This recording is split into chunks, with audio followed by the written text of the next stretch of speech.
No nonsense gin drinking. All gin, no nonsense. Hello gin lovers, welcome back. I'm Bobby Freeman, and today, my friends, we're a little bit late for this video because, to be honest, this should have been a Christmas video. However, I only found out about it a few days ago, and I think we've got time just to nip it in, even though it's not Christmas anymore. So, let me introduce you, ladies and gentlemen, to Pickering's festively flavoured Brussels sprout gin. Now, I'm not sure if Brussels sprouts are exclusively a sort of a British thing. However, so if they're not, if you don't know what a Brussels sprout is, here in this country, particularly at Christmas time, with the Christmas dinner, we like to, well, some of us like to have Brussels sprouts. If you don't know what they are, it's kind of, think of a cabbage that's about the size of a small golf ball, perhaps. And to be absolutely honest, they do divide opinion because some people love them, some people hate them. Personally, I think they taste like eating pure fart. My girlfriend, however, she loves a sprout. She can't get enough of them. So I thought when I saw this little fella online the other day,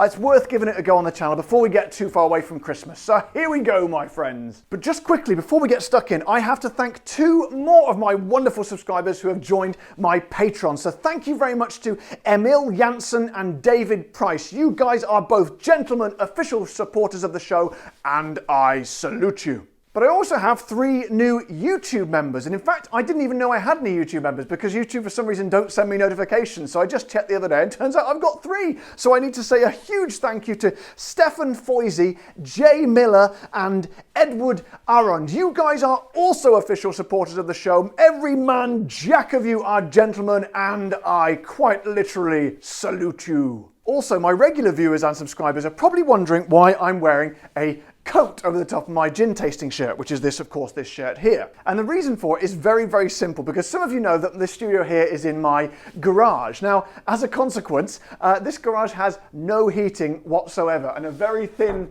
tin roof that leaks, as you can see. So obviously, as a result, the temperature in here is very, very cold. Now, I've put up with it for the last few weeks. It's not been too bad. But today, it's just got, there's literally ice all over my car outside. It's very, very cold. So I've had to sort of give in and finally, I didn't want to do it because I don't like to sort of change the look of the show too much. It looks a bit weird. But today, I have given in and I'm wearing a coat. You don't get that sort of thing on Steve the Bartender, do you? He's sat there in his lovely warm studio in Australia. So Steve, if you're watching, and he does watch this show sometimes, spare a thought for poor old Freeman here, freezing my bollocks off in southeast London. So then, let's get down to it, shall we, and see what they say about it on the old website. So here we go. They say that there's just a small amount. They don't go overboard here. They just say there's no sprout about it. Our best-selling festive flavour is back for 2020. We sourced 10,000 lonely and forgotten Perthshire sprouts in order to make our smash hit tipple. 10,000 sprouts. And why were they lonely and forgotten? I'm starting to worry about the quality of these sprouts, to be honest. Herbaceous and surprisingly sweet. We believe sprouts are even better in your drink than on your plate. Well, to be honest, as I said before, I don't even like them on the plate, so I'm not sure I'm going to like them in the drink, but who knows, I might be surprised. Each bottle contains 20 centilitres of brightly coloured, fabulously festive Brussels sprout flavoured gin. And as you can see, it is rather green. I don't know if you can see the colour of it there, but I don't know if that's sort of artificial colourings or not. But to be honest, I don't really care. I think we've fannied around far too much on this video, my friends, so let's bust the fellow open, shall we? Now, annoyingly, it's one of those ones that's been sealed in wax, so I'm going to have to pick away at it for a few minutes, so I'll have to do the time-honoured tradition of speeding up the video and putting some music to it.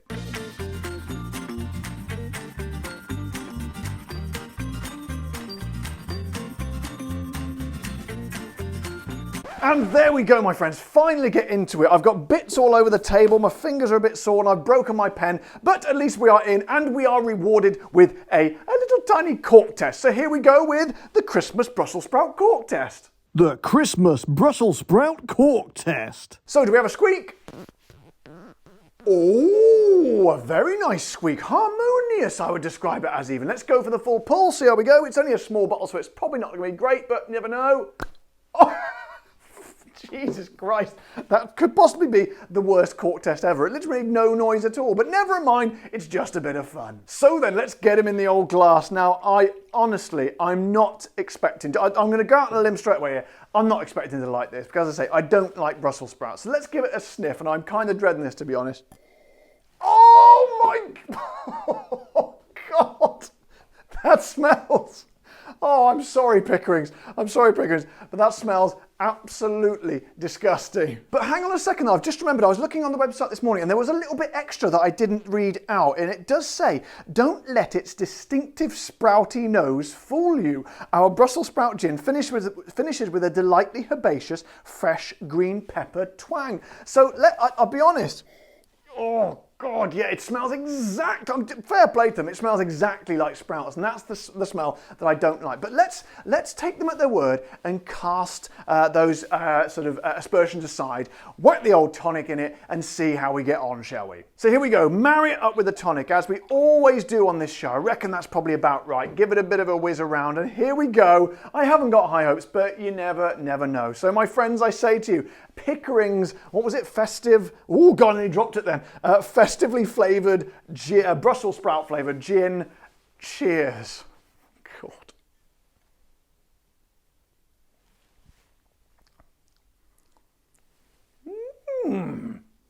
Whoa! Okay. Wow. Well, gin lovers. You know what I sometimes say? This is a gin, very often with gins, they taste exactly like they smell. I have to say, that is the biggest deception, the biggest gap between a smell and a taste I think I've ever experienced, either on this show or in my whole life. It's exactly that description I read about it being, don't let the nose fool you, it's got a delicious herbaceous and fresh green pepper twang. It's very herbaceous, it's kind of light and fresh. There's no hint of citrus in there, because you know, what did we do recently? The shiitake mushroom one and the demule, no, it was not demule, it was something, sounded like demule, it was a seaweed gin. There it is, behind there, that seaweed gin there. And these were examples of savoury gins, which seem to be sort of on the rise in the market. And I would put this most definitely in the category of the old savoury gin. It's kind of super light and sort of lifts you up a little bit, and it's sort of a real kind of freshness. But some of the gins I've had recently kind of were I said, like sort of a planty, sort of a green, sort of leafy, grassy sort of taste, like the Lone Wolf Cactus and Lime. It's a little bit like that, but pulled back and sort of added with a sort of a beautiful, like they say, a real kick of a sort of pepperiness as well. And I am aware that probably, as I'm describing it, as the words are leaving my lips, it doesn't sound particularly nice, but honestly, it really is. But the weirdest thing is, as you put your nose in the glass, oh God, it smells completely rank, like a Brussels sprout that's just been boiled for ages, and that sort of stewed sort of sprouty stench. But then it just completely, you've almost got to sort of hold your nose when you drink it. Hang on. Oh man alive. It's really, not just like passable, it's really nice. There's also a kind of a sweet floraliness to it as well. Only a tiny smattering of floral, because I'm not the biggest fan of floral gins. They're okay, but you know, they're just not my cup of tea. But it's just kind of a natural sweetness in there, which just kind of, it tastes like a really intelligent, thoughtful gin. And definitely not a novelty gin, which is, to be honest, what I thought it probably was going to be. And they say on the website you should garnish it with cucumber, but if you like cucumber, oh God. If you like cucumber, go for it, I'm sure you'll enjoy it. But as my regular viewers and subscribers know, I do not like the cucumber. Je déteste la cucumber, as they say in France. To be honest, I don't think I garnish it with anything. I just drink it like that. But genuinely, what a surprise that is. Just a genuinely weird but very nice gin. Now, as you can see, it is a rather small bottle. It's a 20 centilitre bottle, and that cost me £12, which is about €16.13. But if you sort of times that by 3, which makes 60, and most of the bottles are 70, it comes up to about sort of £36, something like that, which is about $49 or €40. So that, to be honest, that's quite an expensive gin, but it's not quite breaching the £40 top bracket I use for my sort of smaller distilleries. But to be honest, I suppose it is quite a unique gin, a very unique experience. So I guess it's not too bad, and I'm not going to chastise them too much. So guys, what a video today. I keep saying, you know, even at this point in the channel, you know, we're coming up to the 2-year anniversary now.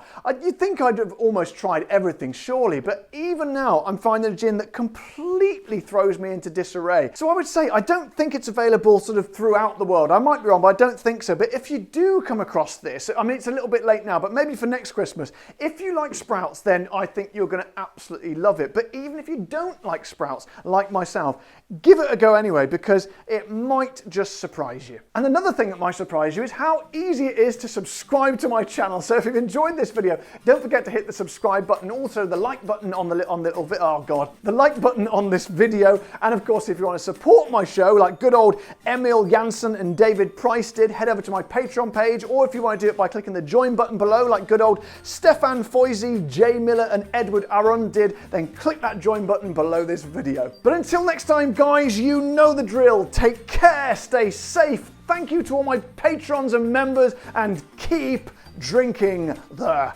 gin.